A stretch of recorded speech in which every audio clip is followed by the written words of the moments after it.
Let's implement this algorithm.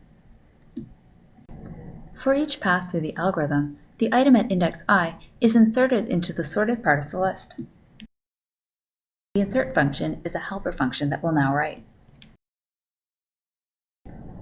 The variable value will refer to the list at index I, which is the item to be inserted into the sorted part of the list. Next, we need to find the index j where the value belongs. We also need to make room for the value by shifting. And once we know the index where the value belongs, index j, we need to put the value there. Finding the index and making the room is the trickiest bit. For now, we'll leave the while loop condition unspecified, and we'll add it in a moment.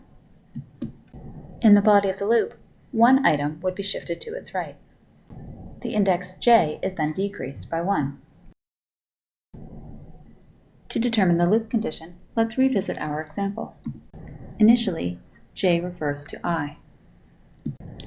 2 is compared with 7, and because it's less than 7, the 7 will be shifted to the right. Then the value of j will be decreased. Next, 2 is compared with 3, and the 3 is shifted to the right. Then the value of j is decreased again. At this point, j refers to 0. It's not possible to go any further to the left.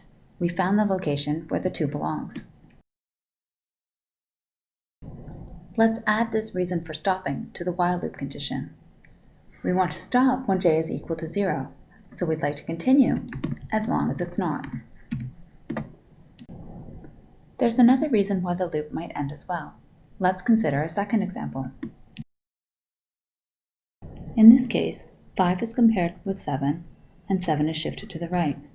The value of j is decreased. Next, 5 is compared with 3, and because it's bigger than 3, we stop. We stop when the list at j-1 is less than or equal to the value.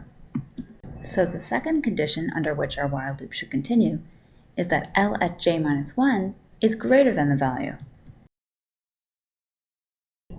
Now that we've finished the implementation, let's run the doc test.